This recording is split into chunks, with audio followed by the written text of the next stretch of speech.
Hey everyone, welcome back to my channel. In today's video we're going to talk about how traditional workers in finance departments are holding you back by not willing to change, and what you can do to build a more tech-savvy workforce that can keep up with the demands of the modern business landscape. Digital skills are in high demand, but many finance departments struggle to keep up with the pace of change.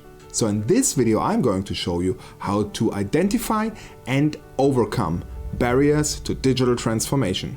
Imagine this, you're working as a leader in a finance department and you are excited by all the opportunities that are out there that can take your team to the next level.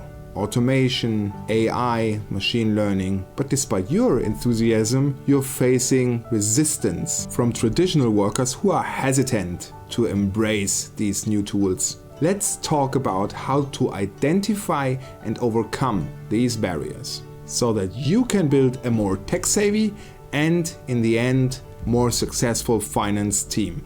The first point I want to make here is to identify the barriers to transformation. It's not resistance because people want to resist. Usually there is an underlying reason, and your task as a leader in digital transformation is to identify those. So what could that be? It could be a lack of familiarity with the new tools. A lot of these tools are sometimes even overhyped and they look like a giant mountain that your team needs to climb. That can cause a lot of fear and also a lot of resistance. And we'll come to the point how you can approach this specific obstacle later on when we talk about how you should introduce new tools and new technologies to your team. As I said before, understanding these barriers, understanding how to slice this elephant is hugely important, because otherwise you're only working on the symptoms.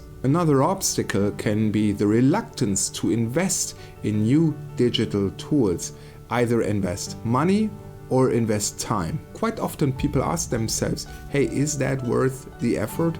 Or if we're talking about money, will I ever see an ROI on my investment? So with identifying these kinds of obstacles, you already dive deep into the heads of those traditional workers, and that gives you the opportunity to answer the questions that they might have and to address their fears. The second point I want to make here is that you need to provide training and support for digital skills and digital tools.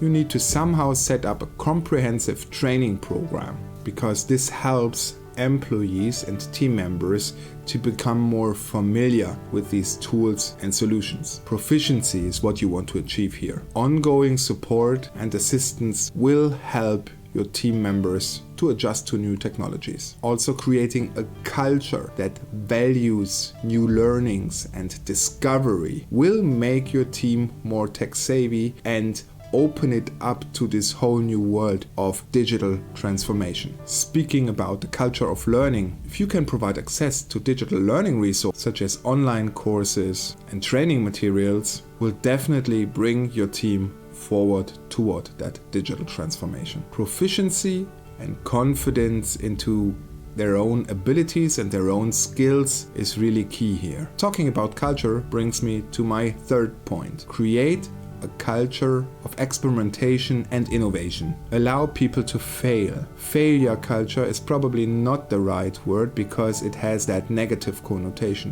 What you want is a daring culture, because we learn from our mistakes. You need to create opportunities to test these new technologies for your team. Don't expect an immediate reward. This is a marathon, not a sprint. What you want to do is you want to build interest and excitement in your team. The side effect of that is that demonstrating the value of experimentation can help persuade traditional workers to be more open to new ideas. Celebrating successes and milestones along the way can help build momentum, and it will generate support. By creating a culture that values innovation and experimentation, you can build a more agile and adaptable workforce. Point number 4.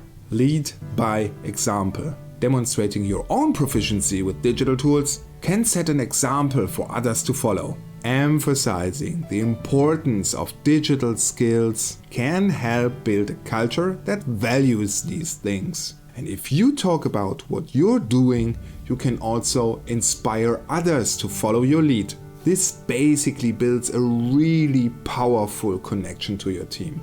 The fifth and final point here is you need to be patient and persistent. As I said before, marathon, not sprint. Digital transformation is a long-term process that requires patience and persistence, no matter what any external consultant might tell you about quick wins.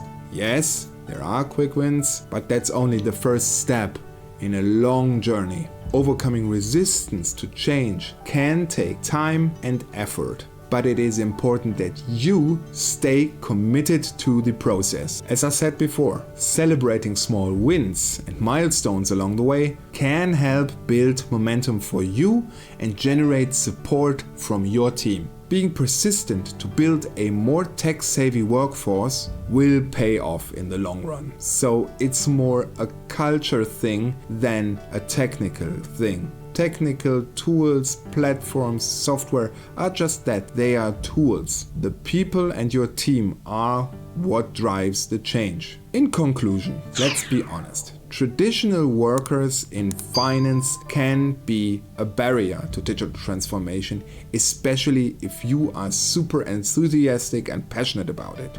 But by understanding the basics, providing training, creating a daring culture of experimentation and innovation, leading by example, and being patient and persistent, you will build a more tech-savvy and in the long run more successful finance team. So let me know in the comments down below. Are you facing these barriers? Simply write yes or no into the comments down below. And if you're interested what tool I use and what you can learn in under an hour to start your very first step in digital transformation, have a look at this video where I introduce you to the KNIME Analytics platform. And if you want to see a really nerdy use case where I used it in my role-playing hobby, have a look at this video here. Thanks for watching and see you next time.